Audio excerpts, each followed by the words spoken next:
Good day, I'm Don Tuite for Engineering TV. Today I'm talking to Michael Rooij, Efficient Power Conversion, EPC.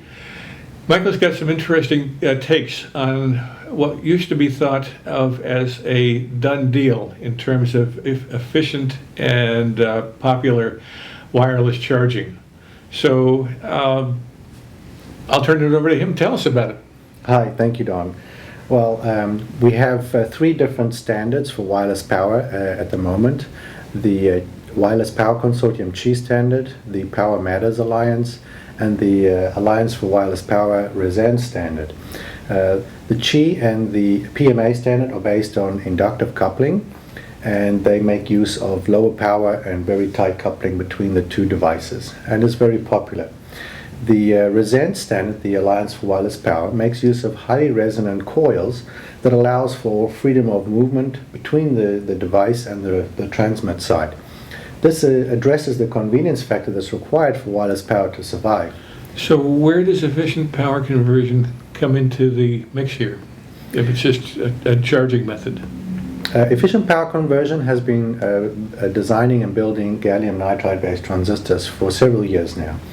And initial testing revealed that these transistors yield very good efficiencies in the amplifier.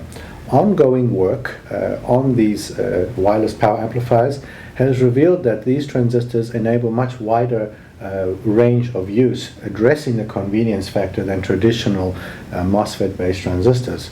This addresses a reduction in cost and increased performance, and that ultimately provides the user with a higher power capability devices. A wider range of use. What exactly do you mean by that? When we add on an A4WP resonance coil, as you're adding different loads, it shifts the operating point of the coil.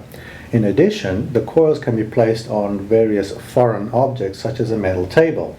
All these factors need to be taken into account when a consumer uses these products, and these various conditions result in electrical specifications that make it very difficult to meet the power demand for the system.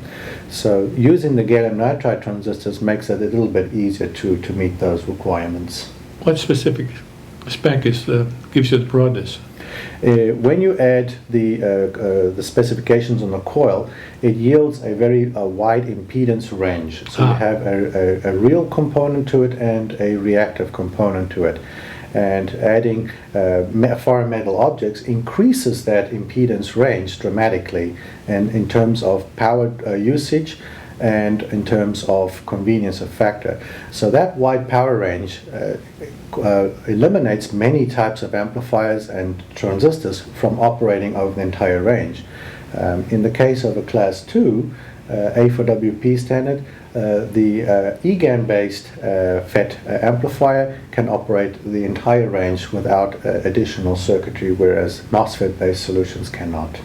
Michael, are there actually specific parts from efficient power conversion that are designed for expressly these applications? Well, that's a great question, Don. The answer is yes. EPC's put a lot of work in the last 3 years in the highly resonant A4WP standard-based amplifiers.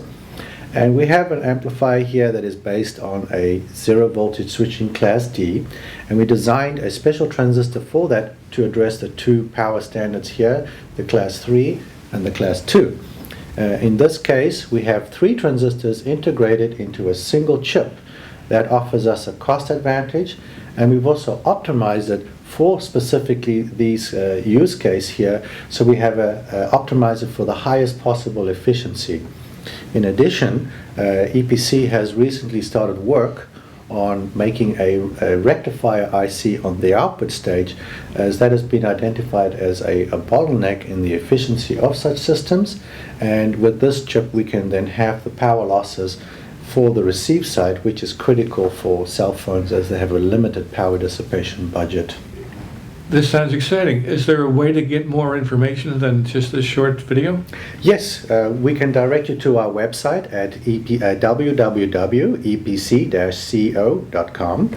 We also have recently published a book on wireless power, which explains all the various standards and how to design systems and various amplifiers to the A4WP standard, and also the new multi-mode systems that we're looking into is all in this book, and it's available at DigiKey.